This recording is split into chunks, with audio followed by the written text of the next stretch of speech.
There is a consensus, Your Honor, that we will ask the court, the respondent would like to ask the court to remind the prosecution, Your Honor, not to use inappropriate words, Your Honor, like scam, mastermind, nagsisinungaling. Sermon at kaliwat kanang strike ang inabot ng bagong abogada ng prosecution team na si Attorney Midi Vinagracia. Nilamon po ito ng small but terrible na abogada ng defense team na si Attorney Christine Ferrer. Nako, hindi umubra yung abogada ng prosekusyon at nasermonan.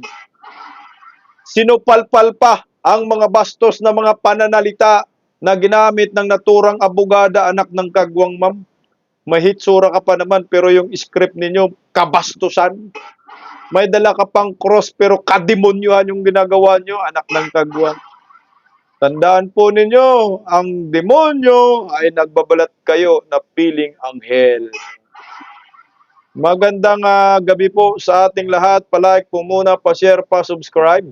At pakipindot po ang inyong mga notification bell para lagi po tayong updated sa mga video ng Bisdak Pilipinas.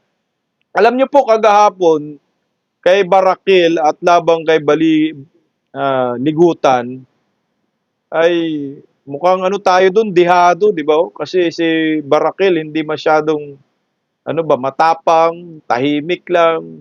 Pero ito, talagang naka-score po tayo dito sa salpukan ni Divina Gracia at ni Attorney Ferrer kanina.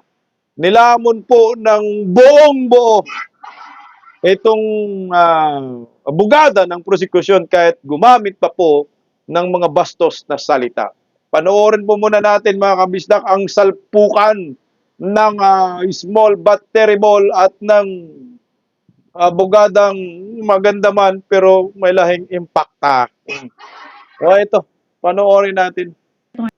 You will confirm that the funds referred to in that liquidation document was fully disbursed within a good 10 days because you said the disbursement covers the period December 21 to December 31, 2022. Tama ba?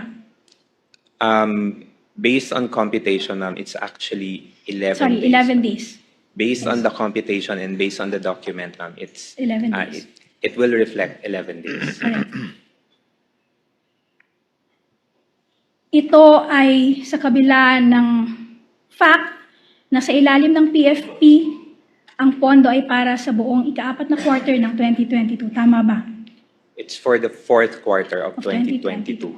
And that fourth quarter of 2022 means October, November, the period October, November, December of 2022. Tama ba? For fourth quarter, ma'am, that covers for October, November, and December. Kaya, October, November, and December 2022. Yes. Yes. So it means dahil it covers that period, October, November, December 2022, yung pondo ay spread out supposedly para sa activities na itinala noong October, November, and December 2022. Tama ba? Your Honor, please. Counsel? Yes, That Attorney is Ferrer. an assumption, Your Honor. That's a conclusion of fact. The witness did not testify that it should be spread throughout the quarter, Your Honor, and speculative also. May I just, Your Honor, make a counter manifestation and a reply to the bulol-bulol comment? agad. Yes, counsel. What's your reply? I'm not assuming anything, Your Honor. Precisely, I am asking this witness to confirm. There's no assumption in that, Your Honor. I'm counsel, but it has no basis. Counsel for respondent is correct. The witness did not say, neither was it contained in any letter of the Office of the Vice President that it is for the entire quarter.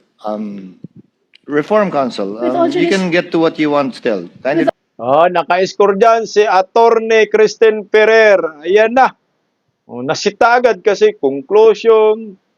Anak ng kamuti, Mga black propaganda, ang dumi maglaro kung ano-anong pinanggagawa ng mga hinayupak. All due respect, Your Honor, this witness has just admitted earlier that the funds was for the fourth quarter of Nandito na yung script. 2022. He even mentioned that it is for October, November, for the period October, November, and December Tal-utal na si 2022. Madam. Your Honor, I believe the court has already ruled on the matter, Your Honor. Kindly reform, counsel.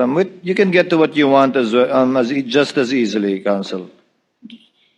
Earlier, Pakireform Mr. nga. Ortona, you mentioned na yung programs na nakalagay both in the 2022 and 2023 fiscal and financial plans, which are the good governance programs and the socio-economic programs, these are just umbrella programs. At kalakip, or sa ilalim nito, merong mga individual plans, programs, and activities ang OVP. Tama ba? Yes. And these plans, programs, and activities are spread out through the year. Tama ba? If you base it on the PFP, there is an Sorry, allocation. I'm not referring to the PFP, just generally.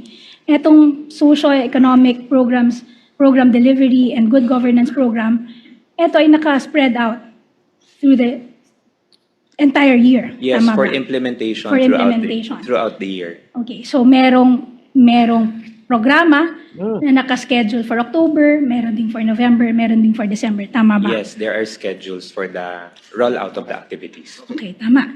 At dahil yung PFP or Fiscal Financial Plans, ang sinasabi lamang ay Social Economic Development Program at Good Governance Program, effectively, ang ibig sabihin nito, yung pondong nakatalaga doon, sa relevant quarter na yon ay nakatalaga para sa relevant programs, plans, and activities for each quarter. Your Honor, please. Can the counsel show what particular PFP she's referring to, Your Honor? Your Honor, may we request our assisting counsel to furnish. Putya, magaling talaga si Ferrer, napupuna niya agad yung mga dapat punain. No? Dapat ganito. Alis to kasi. Baka makalusot yung mga hinayupak ng mga dirty tactics ng prosecution. Ano yun? You may do The so. witness with both PFPs, Your Honor, for the 2022 and 2023 PFP.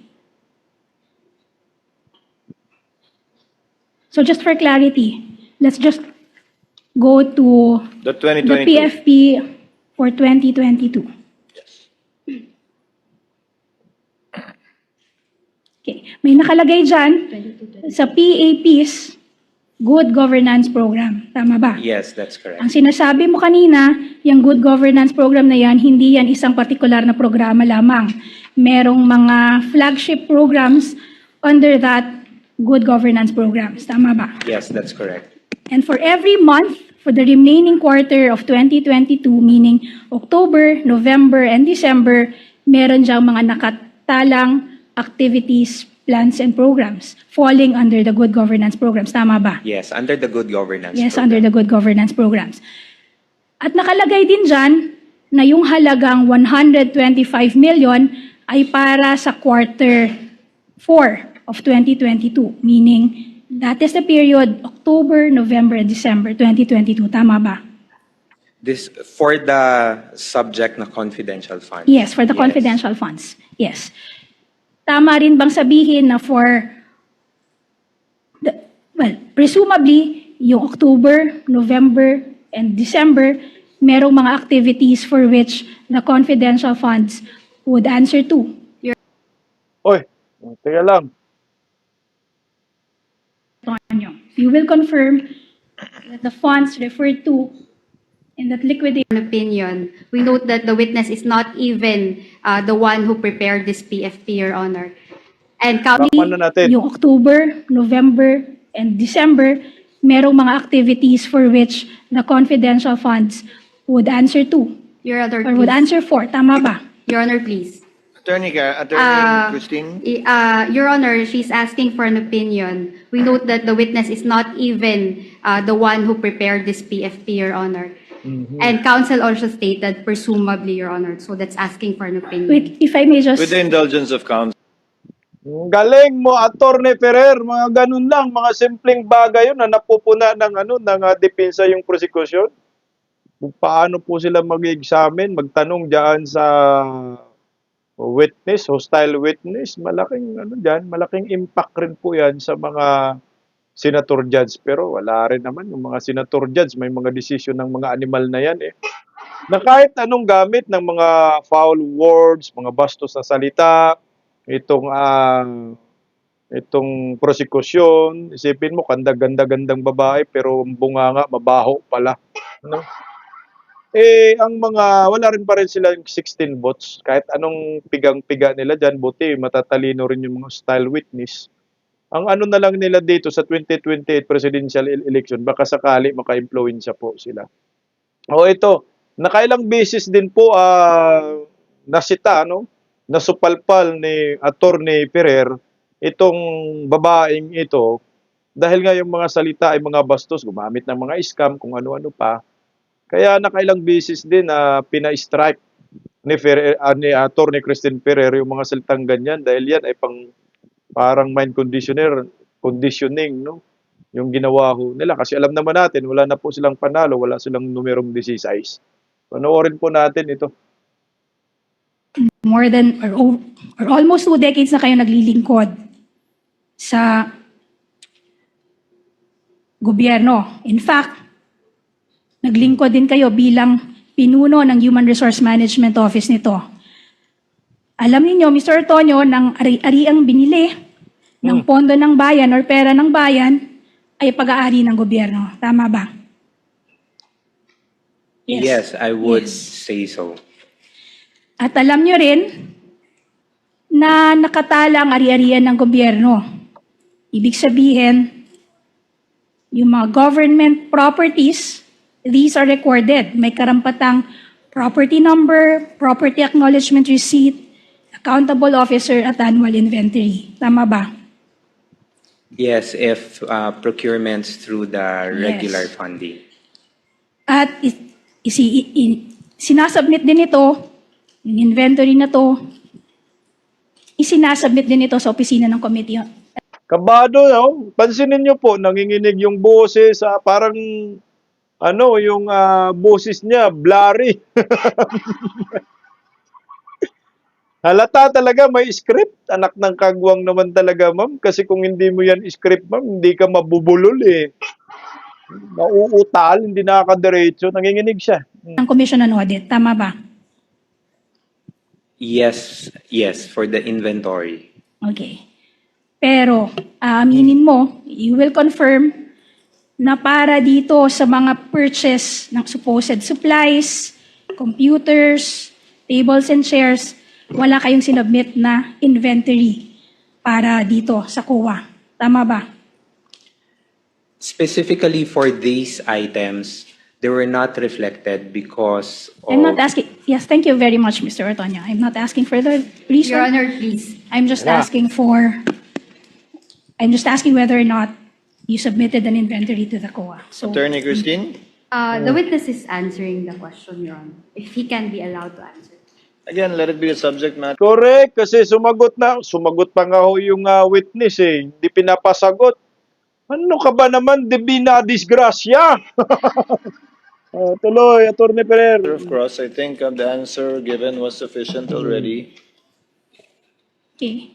And para din dito sa mga supplies na ito, wala ring binigay sa iyo na invoice or official receipt. Wala nitong, tama ba? None. Okay. Wala ka ring nakitang records ng sales invoices na to at mga official receipts sa buong record ng OVP. Tama ba? None, ma'am. Wala ring dokumento na magpapakita na ang mga Total na naman. bagay na ito ay idinonate ng OVP sa kahit sino man. Tama ba? No record in Yes. terms of the donation. Hanggang Bakit ngayon, mag-donate? ikaw personally, Mr. Ortoño, hindi mo rin maituturo kung nasaan na itong mga mesa, upuan, supplies, computers na nagkakahalagang 3.5 million.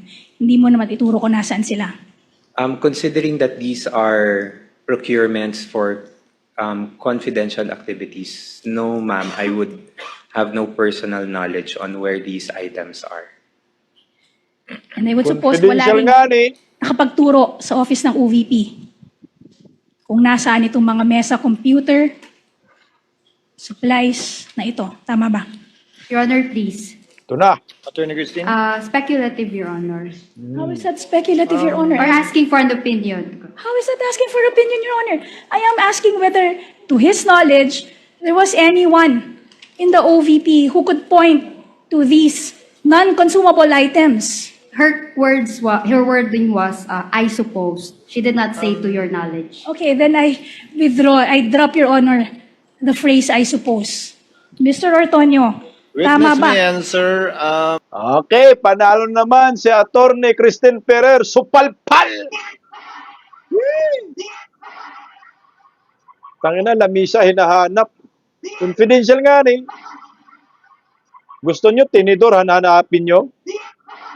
Hanapin nyo kaya yung flood control, words. Oh. Ano yung? If he knows. No, I would not have any knowledge also if there are other personnel in the office who would know in the OVP. Okay. Conversely, hindi mo rin masasabi Nawala na siya. kung talagang, Oh. kung merong nakakaalam, kung talagang nag-i-exist itong mga mesa, tables and chairs, computers at supplies. Your Honor, please. Already asked and answered and repetitive. Move on, counsel. Ah! Iyak si Divina Disgrasya. Disgrasya kay Ferrer. Pajulit-julit. Repeatedly. Tama ba? Anak ng kagwang pajulit-julit kang tanong. No, ito pa. Pakinggan din natin itong moment na ito kasi dito na nga po umulan ng objection, umulan ng pagpa-strike ng salita laban dito kay Attorney Mi Disgrasya. Divina Disgrasya. Wala na, pag ikaw kasi talunan, gagawa ka na lang ng eksena. Putangina, hindi natin nadadala yung yung hostile witness, kagaling-galing din, matalino rin. Oh. Kaya ito po ang nangyari. Nagmukha siyang dito, tangingot eh. Sinermunan, pinagsabihan. Abugada ka ba o abugaga? Sayang lang kagandahan ng babaeng ito, sumanib sa mga team impacto. Ito, pakinggan, panoorin natin. Oh. 2023, ang paliwanag niyo para sa confidential funds ay dahil gagamitin ito sa socio-economic delivery program. Tama ba? Yes, as indicated in the document earlier. Mm. Okay. At sa mga certifications naman na isinumitin ninyo in response to the AOM,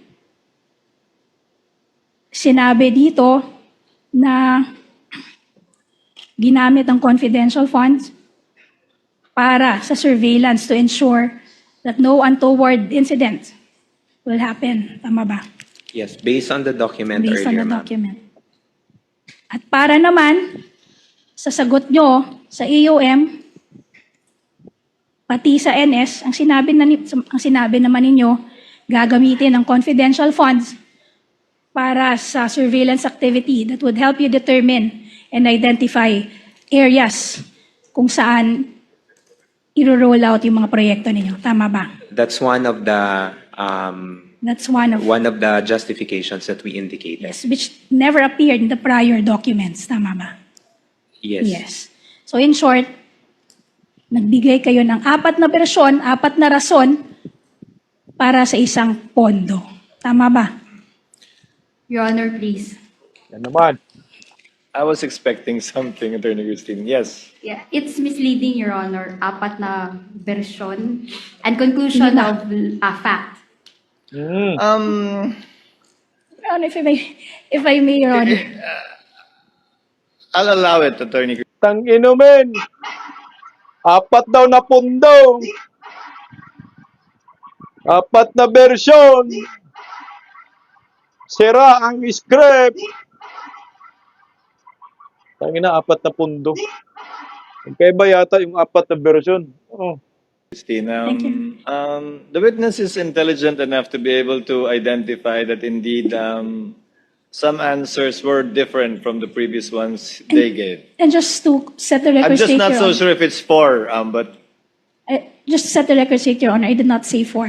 I mentioned 5. ang dinig ko nga apat eh.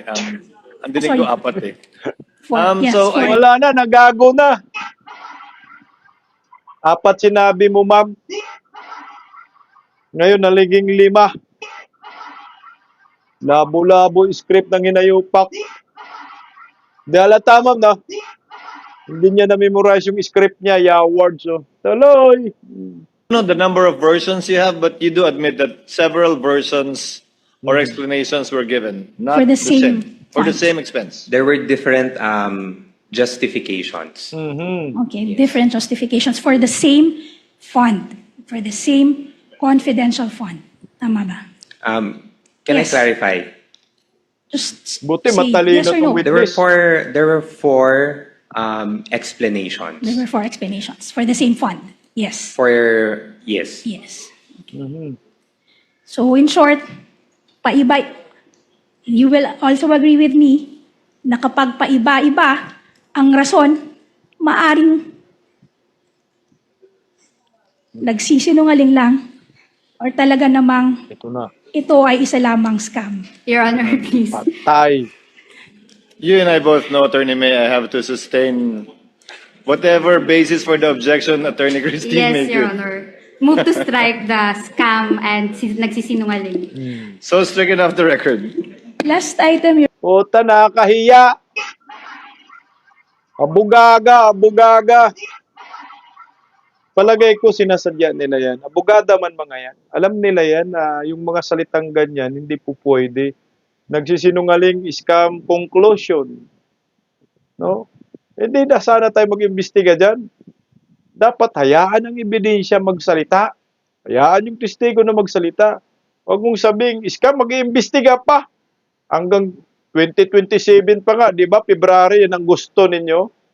Kaso nga lang, ito nga kasi mind conditioning, pambulag. Ito ay dirty tactics para sa akin ba?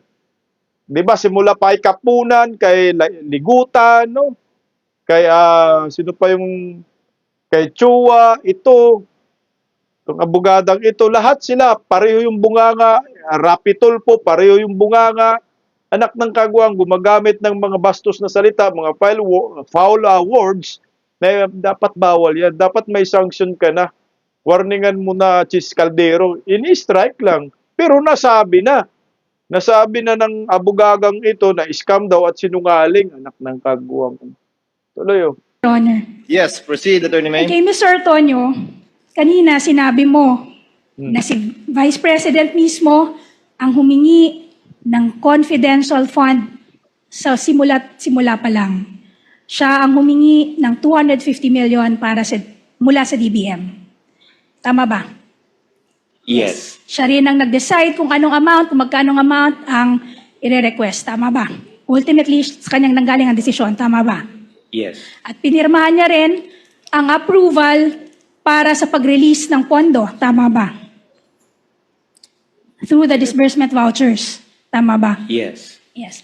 Pinirmahan niya rin ang mga liquidation reports at certification supporting the liquidation reports. Tama ba? Yes. Okay. In short, you will agree with me. This whole confidential funds matter, ang arkitekto at mastermind nito ay si Vice President Sara Your Honor, Duterte. please. Your Honor, please. Objection. Sustained. Counsel, Mastermind. Move to strike, Your Honor, the Your Honor, statement. may we request, Your Honor, that it remain on record? may I request you likewise Move to strike, Your Honor. I will have to strike it off, Counsel. Kindly replace it with words that are more acceptable, such as that everything was approved by and with the consent of or with the full knowledge of. It's up to you. I don't want to put words in your mouth. Yan o, tang-inumin o, nakadalawang strike na siya. Nung una, sinabihan na siya na huwag gumamit ng mga ganyang salita. Pero gumamit pa rin siya, di ba yung una, sabi niya scam, nagsisinungaling. Ito naman, mastermind, puta anak ng kagwang. Escudero, dapat gumawa ka ng hakbang, isanction mo itong prosecution team dahil paulit-ulit na lang po ito, halatang dirty tactics at pareho po yung kanilang estilo na ginagawa, gumamit ng mga salitang hindi maganda. Dapat po ito ay hindi palagpasin dapat ng impeachment court kasi kahiya-hiya po kayo, Chis Caldero, pinayagan mo ito. Ano ba yung sanction mo dito sa mga kagaya nitong ginawa ni Divina Gracia? Divina Gracia yung pangalan pero anak ng kagwang, malademonyo. No? Huwag kang gumamit ng ganung salita. Ma'am, abogada ka, alam mo yan, conclusion na yan eh. Kung ganun pala, dapat hindi na tayo nag-imbestiga, no? Dapat wala na po kayong mga witness dyan, total. Ang isip ninyo, ganun na, mastermind daw si Inday Sara, anak ng kagwang. Diyos ko! O ito, kaya naman, hindi po pinalagpas yan ni nakailang strike siya, nakadalawa, di ba, nakapuna. Kanina rin yung tanong ay inatras niya. Dahil hindi nga mga misleading na makatanungan. Kaya sinirmunan po siya dito ni Attorney Ferrer. Pakinggan po natin. Oh. Tibag ang hinayupak. Disgrasya nga eh. There is a consensus, Your Honor, that we will ask the court, the respondent would like to ask the court to remind the prosecution, Your Honor, not to use inappropriate words, Your Honor, like scam, mastermind, nagsisinungaling. This is the third time, Your Honor, that we have heard those words, specifically the word scam. And this is a solemn proceeding. This is a court of law. This is a Exactly. court of procedure, and actually a court of decorum. And we are not supposed to make insinuations, accusations, or conclusions, Your Honor. So we request the court to kindly remind the prosecution. Yes, I agree with counsel. Earlier, the court made an admonition and reminder to the counsel for the panel of prosecutors, but did not strike out those statements. But subsequent similar statements made were stricken off from the record by the presiding officer. But it does seem that it's becoming a, I would rather use the word habit than pattern, for the panel of Pattern prosecutors yan. to close their direct with such strong statements. So kindly, Tangino men, niloloko man tayo ni Chis Caldero. Alam mo, Chis Caldero, hindi yan habit. Yan ay talagang sinasadya nila. Yan yung script nila. Yan yung pattern nila. Na pag tayo ay nagtatanong dito sa mga hostile witness, so gagamit tayo ng mga bastos na mga salita, no? Gagamit tayo ng scam, no? Ginamit na rin yan ni Kapunan. Ginamit na rin din ni Ligutan. Gusto nilang i-inject sa maraming Pilipino na parang gusto nilang ipalabas na scammer si Vice President Inday Sara. Scammer ang Office of the Vice President, anak ng kagwag. Nag-comply yung OVP sa lahat ng findings ng COA. Scammer. Samantala, yung nasa Palacio de Polvoron, bilyon-bilyon, trilyon-trilyon, yung hinahanap natin doon, hindi scammer. Tanga naman ang mga to. Wala, yan po ay linya ng linya ng mga hinayupak ng mga makakaliwang grupo. Yan ang linya ng mga scammer. Kayo po yung mga scammer. Tingnan mo, mama, ikaw, ang tindi ng ang tindi ng mga pananalita mo dyan, gumamit ka ng scam, gumamit ka ng mastermind, hinusgahan mo si Vice President Inday Sara, tinanggalan mo ng kanyang karapatan, yung presumption of innocence. Tandaan nyo po, inakusahan pa lang ninyo si Inday Sara, hindi pa po siya convicted. Pero yung kasamahan po ninyo, dyan sa Kongreso, si Franz Castro, hindi nyo masabing scam na convicted na po yung hinayupak na yan. Yung pamilyang Marcos, yung asawa nga ni Makoy, Imelda Marcos, convicted ng 7 counts of plunder. Dapat yun ang tawagin yung mga scam, bubuim, no? Diba nga? Yun, scam na scam talaga. Diba, in-scam nila ang mga Duterte. Paano nila in-scam ang mga Duterte? Kunyari, kakampi, tinulungan sila, pinalibing tatay nila sa libingan ng mga bayani. Huwag kayong mag-alala, pag si Inday Sara maging presidente, hukayin niya ni Inday, tabon sa West Philippine Sea.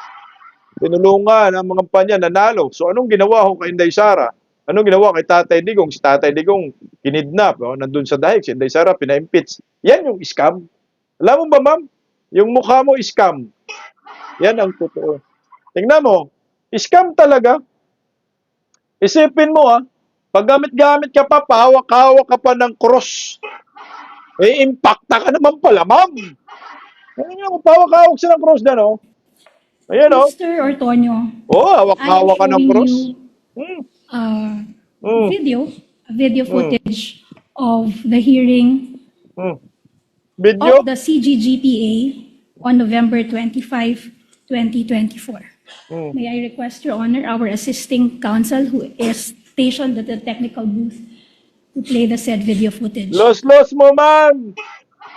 Pahawak-hawak ka ng cross na yan. Mukha kang anghel, pero ang ugali mo, talagang mukha kang impacta. Tandaan po ninyo, yung demonyo, kunyari lang yan na magmukhang anghel, pero demonyeta pala. Ito po yan, Ganda ng apelyido, Divina Gracia. Diyos ko! Gracia na sana, disgrasya pa. Alam nila yan, ako sa akin, ito ay dirty tactics ng prosecution. Alam nila yan. Gusto lang nila maka-impluwensya sa maraming senator judges, baka sakali makaambo ng 16, pero wala na kayo. Hopeless na kayo sa 16 votes. Ang nila, black propaganda, para lang sa mga botante, puta. Kami, decided na kami. Kaming mga didi, sulit na, kay Inday Sara, hindi na ubra yung mga impeachment na ganito. Anak ng kagwang, kahit sinong Poncio Pilato pa po yung pupunta dyan na magturo kay Inday Sara, kahit si Trillanes baasong ulol, at saka yung Madriaga, ayaw na nga nila iharap si Madriaga at saka si Trillanes, baka mabulilyaso pa Imbis okay na yun, nakapanira na sila kay Inday Sara, pagdating sa cross-examination, budlat talagang mata ni Trillanes at ni Madriaga yan. Pero buti na lang po, meron po tayong mga kamping mga senador dyan sa impeachment court, gaya ni Senator Alan Peter Cayetano, hindi po niya pinalampas itong mga salitang ginagamit po ng prosecution, mga bastos, scammer, mastermind. Mastermind, nasa Palacio de Polvoron, anak ng kagwang Hindi si Vice President Inday Sara Duterte. Ito, pakinggan po natin ang buwelta po ni Senator Alan Peter Cayetano. Kailangan hindi po pwedeng palampasin at itolerate ito ni Chis Caldero. Dapat pinupuna agad. Tika, hindi pwede yan. Pag inulit mo pa yan, i-contempt kita. Nanakot lang ba, protektahan ninyo yung impeachment court kasi katawa-tawa po kayo dyan. Chis Caldero, meron ka pang nasa tabi dyan. Sino yan? Yung mga pusa, anak ng si waling-waling, kumakaway, pampaswerte daw, anak ng kagwang pampamalas pala. Ito, pakinggan natin itong si Senator Alan Peter Cayetano. I'd just like to take note that so the presiding officer made a ruling. We all know the intention and the duties of the prosecution. We admire your passion in trying to prove your allegations, but we're also all aware that the medium is the message. So during the time of radio and even TV, you make that statement and then it is stricken off the record. It's forgotten. There's no, if I can use the word, mind conditioning. And in fact, when I first became a senator in 2007, talagang hahanapin mo talaga yung records. That's why even here, kapag ka may disagreements and medyo nadala ng emotion, pinapa-strike off the record. At pagka sa labas ng Senate nangyari, naghahamunan ng, you say that here, para magsagutan tayo. So the problem nga with coming up with words especially, and this for both sides and even for the senator judges, when we use certain words that can be, sa Tagalog, bansag. Binansagan mo na na scam, o scammer, binansagan mo na nagnakaw, etc.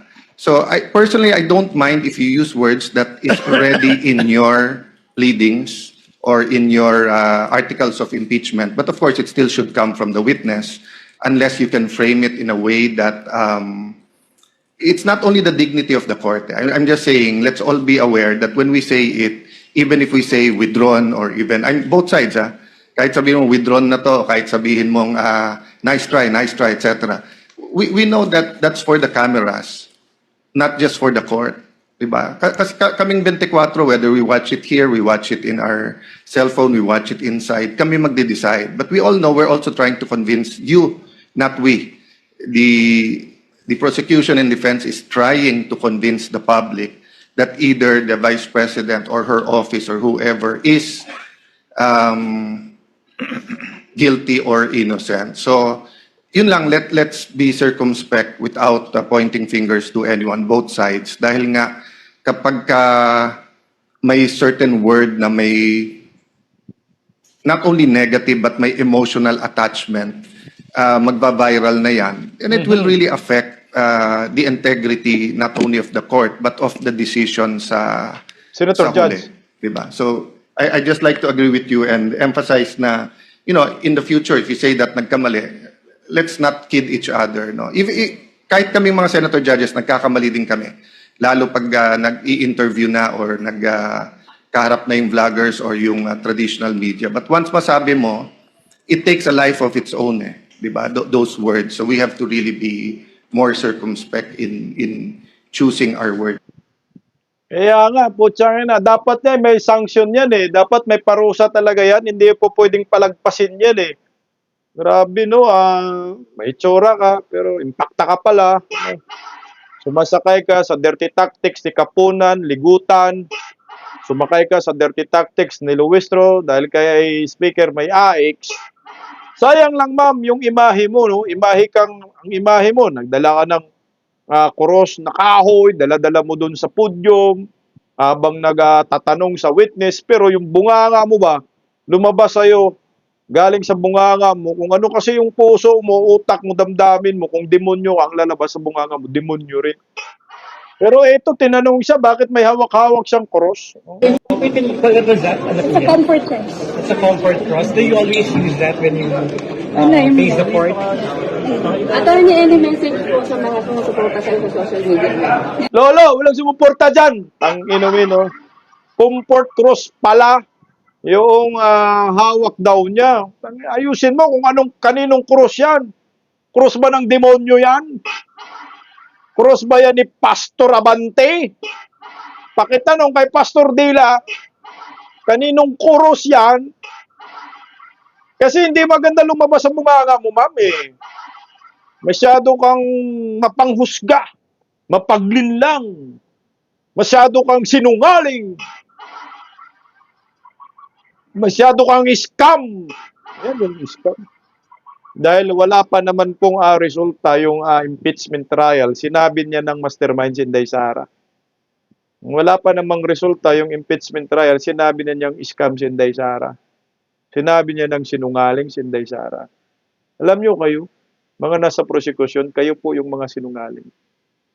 Pinagmumukha ninyong tanga ang mga Pilipino, marunong na po kami ngayon, may social media na, may mga political vlogger na naghimay-himay. Kayo yung mga scammer. Bakit to? Nag-imbestiga kayo ngayon, galit na galit kayo sa 125 million, 75 million na nga yung for liquidation. Pero hindi kayo galit sa trilyon-trilyon na lilima sa kaban ng bayan. Galit kayo kay Inday Sara, wala namang history ang mga Duterte na magnanakaw sila. Pero hindi kayo galit sa mga Marcoses na may history silang mga magnanakaw. Naglulukuhan lang ba tayo dito, madam? O sadyang ganyan ang script ninyo, gumagawa kayo ng eksena, pare-pareho kayong mga abugagang-abugago sa prosecution team na naglalabas ng ganyang mga bastos na salita, foul words, na hindi dapat yan inilalabas sa isang sulim na impeachment trial. Ito po ay maraming nanonood. So ngayon, husgahan namin kayo, mga hinayupa kayo, mga demonyeta kayo, ganun na lang. Kung hindi po kaya ninyong patunayan na si Vice President Inday Sara Duterte ay naglustay sa kaban ng bayan, abat mas maganda tumahimik na lamang kayo dyan at sumuko na kayo. Withdraw nyo na yung mga articles of impeachment, sabihin ninyo hindi nyo na kaya. Dahil talagang wala kayong ebidensya. Yung mga akusasyon ninyo, nanggagaling lang yan sa mga haka-haka nanggagaling kay Madriaga, naglagaling kay Trillanes, walang mga ebidensya. In short, scam kayo. Bakit ba? Nakailang trial na tayo, 18 days trial na tayo, gumastos na po tayo ng mga 450 million, di ba? Di ba scam? 75 million, 125 million hinahanap ninyo, pero ang gastos ninyo ngayon, 450 million na niloko nyo mga tao. Niloko nyo mga taxpayer, niloko nyo lahat ng nakasubaybay dyan, niloko yung mga ordinaryong Pilipino. Dahil yan ang mga nagbabayad ng tax, pinambayad sa inyong mga hinayupa kayo, gastos dyan sa Senado, 450 million, tapos 75 million na lang hinahanap ninyo, anak ng kagwang sinong scam, ma'am. Hindi yung sinalihan mong grupo, kayo ang mga scam. Ini-scam ninyo ang taong bayan, pero hindi po kami papayag na patuloy nyo kaming ini-scam, mga scammer kayo.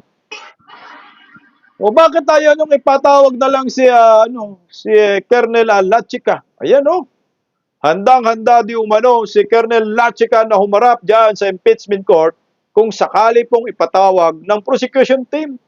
At lahat ng katotohanan ay isasabi niya, patay, ito po yung kinakatakutan ng mga animal. Na yung katotohanan ay lalabas.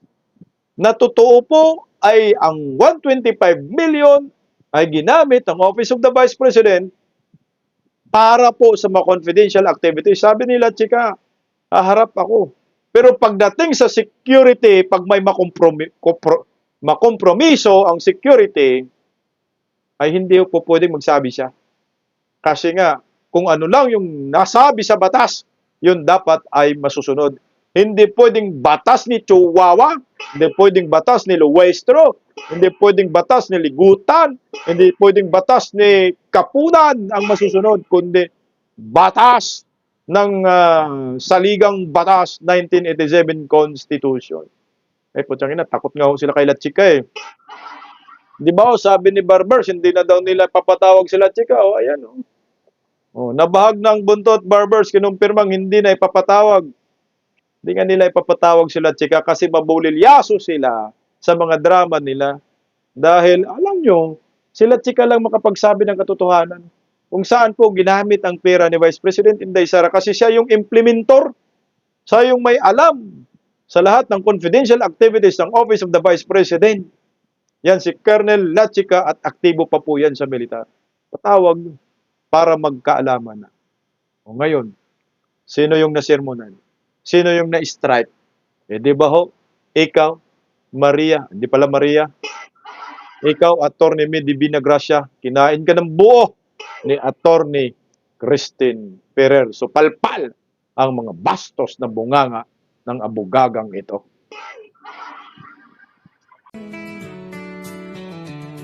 Pagising sa umaga, tanghali at gabi, nakikita ko ang post niya, ang hapdi. Paano nga ba to? Di ako makatanggi. Watch ko na lang at isipin ng mabuti. Bisdak Pilipinas. Bisdak, tinig ng katotohanan. Sa bawat vlog may laban sa kasinungalingan. Mulat ang mata, gising ang masa. Bisdak Pilipinas, para sa bayan, gumigising sa diwa. Sa likod ng kamera, tapang ang dala, walang sinasanto kung mali ang gawa. Hinay-hinay, pero palaban. Boses ng tao sa digital na labanan. Bisdak, tinig ng katotohanan. Sa bawat vlog may laban sa kasinungalingan. Mulat ang mata, gising ang masa. Bisdak Pilipinas, para sa bayan, gumigising sa diwa.